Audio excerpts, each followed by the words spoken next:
लेकर बताएं। जो ग्रामोत्थान विद्यापीठ डीडवाना की संस्थान है, इसको 26 साल हो गए और बालिका शिक्षा में इनका बहुत बड़ा योगदान रहा है। और आज भी एक अच्छी संस्थान है जिसमें हमारे यहाँ के इलाके की जो बेटियां हैं वो अच्छी शिक्षा, क्वालिटी की एजुकेशन ग्रहण करके अपना भविष्य बना रही है।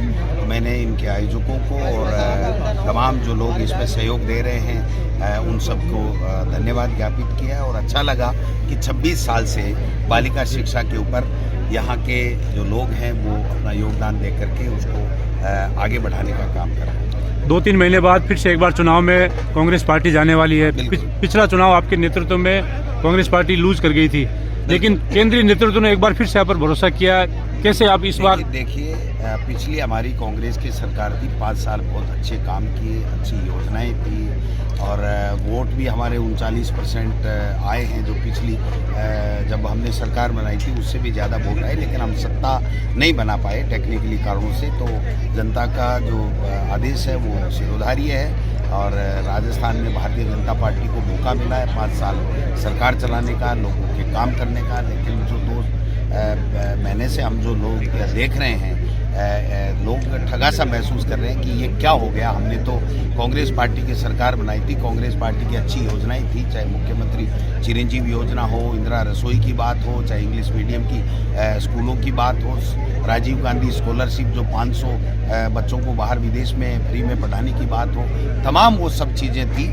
लेकिन फिर भी जो है वो सत्ता में हम लोग नहीं आ पाए। अब हम आशा और अपेक्षा करते हैं कि ये लोग बाग अच्छा करेंगे। लेकिन जो 2 साल का इनका जो रिकॉर्ड है वो कोई अच्छा नहीं है। एक भी फैसला ये ले नहीं पाए हैं। मंत्रिमंडल बनाने में, उनको विभाग देने में 50 दिन लगा दिए। और जो राजस्थान की विधानसभा में हमने देखा है कि जो इनके जवाब आ रहे हैं, जिस तरीके से लड़खड़ाते हुए जवाब दे रहे हैं, उसमें सारी योजनाएं, चाहे वो OPS की बात हो, चाहे वो इंग्लिश मीडियम स्कूलों की बात हो, चाहे मुख्यमंत्री चिरंजीवी योजना की बात हो, सबको बंद करने की का इशारा वो लोग बात कर रहे हैं। और एक तरीके से ब्यूरोक्रेसी हावी हो गई है, जनप्रतिनिधियों की कोई पूछ नहीं हो रही है, उनको कोई पूछा नहीं जा रहा है। ये लोकतंत्र के लिए दुर्भाग्यपूर्ण है। जिस तरह बिहार की सरकार आज गिरी है, उसको लेकर क्या कहेंगे?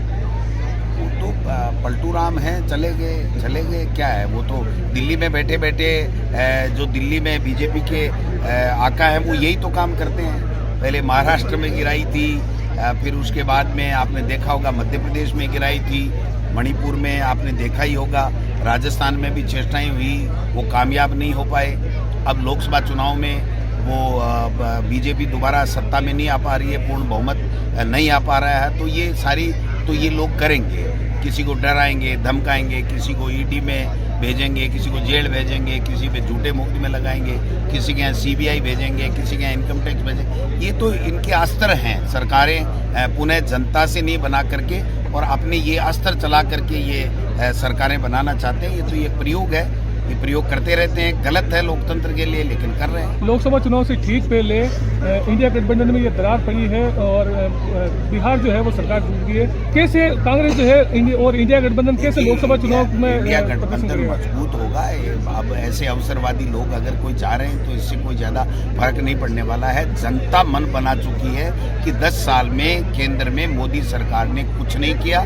जो वादे महंगाई के, रोजगार के, जो किसान की आमदनी दोगुनी करने के, शिक्षा के, चिकित्सा के, स्वास्थ्य के जो वादे इन्होंने किए थे, वो वादे एक भी ये पूरा नहीं कर पाए हैं। इसलिए जनता मन बना चुकी है कि अब हमको NDA गवर्नमेंट नहीं चाहिए, मोदी जी नहीं चाहिए, हमको इंडिया अलायंस चाहिए। और 10 साल का जो UPA सरकार का, मनमोहन सिंह जी के समय का जो काम थे, वो काम आज आगे बढ़ करके बोल रहे हैं कि साहब उस टाइम जो कानून बने थे, जो राइट टू एजुकेशन हो, चाहे आपका फूड सिक्योरिटी का कानून हो, चाहे मनरेगा हो, वो आज काम आ रहे हैं। और बीजेपी के समय में नोटबंदी और 3 काले कानून और इस प्रकार की जो बातें हैं वो हुई हैं। तो ये सब जनता देख रही है। विधानसभा में भी आप मोरिया बुलाने में पीछे नहीं रहते हो, बाहर भी मोरिया बुलाते हो, लेकिन अभी आपने अपने उद्बोधन में कहा था कि 10-15 मोरिया बुला दो। लोग 25 की बात कर रहे हैं, आप 10-15 की क्यों कर रहे हैं? 10-15 बुला दे तो ठीक ही है ना। 10-15 की उम्मीद कर रहा हूँ। 25 बुलाओ, नट्टक कौन है? 26 तो बुला कौन सके? 26 तो बुला कौन सके?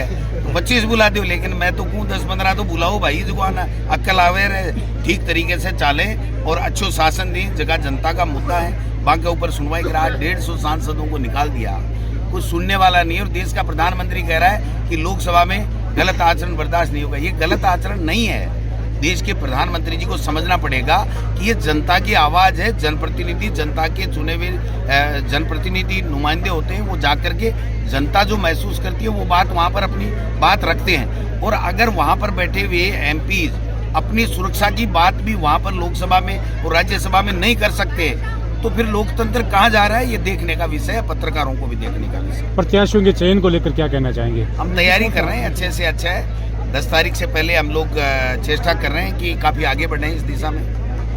जिस तरह भाजपा सरकार कहती है कि कांग्रेस के भ्रष्टाचार को लेकर हम सत्ता में आए हैं, लेकिन डीडवाना में भी एक बड़ा मामला चल रहा है, 14 पट्टे पत्रावलियों का, करोड़ों रुपए की बेच की जमीनों पर अवैध कब्जों का। देखिए, कहीं न कहीं भाजपा के लोगों को भी उसमें अहम भूमिका है, बताई जा रही है। देखिए मेरी बात सुनिए, भाजपा तो भ्रष्टाचार की जननी है भाई साहब, लेकिन चूंकि दोनों जगह जब सरकारें आ जाती है तो इनको पूछने वाला कोई होता नहीं। वरना तो आप देखिए, ये जो इतना पीएम केयर फंड है उसका आज तक हिसाब नहीं दे पाए ये। आप बताइए, जनता का पैसा है, किसी भी फंड में हो, किसी भी योजना में हो, उसका पूछने को सबको अधिकार है। आप पूछ ही नहीं सकते। मैं तो भ्रष्टाचार की बात कर रहे हैं, मैं तो ये पूछ रहा हूँ कि लोकसभा के सांसद ये कह रहे हैं कि हमारे ऊपर हमला हुआ, ये किसने किया और आगे नहीं हो इसकी क्या गारंटी है, इसके बारे में बयान दे सरकार, वो ही नहीं दे पा रहे हैं। तो आप समझो किसकी बातें कर रही है, कौन से भ्रष्टाचार की बातें कर रहे हैं। राहुल गांधी जो यात्रा निकाल रहे हैं उससे कितना असर पड़ेगा लोकसभा चुनाव में? देखिए, देश के मुद्दों को लेकर के पहले राहुल गांधी जी ने भारत जोड़ो यात्रा निकाली, और भारत जोड़ो न्याय यात्रा है जो 5 मुद्दे हैं, जो युवा का मुद्दा है, किसान का मुद्दा है, महिला का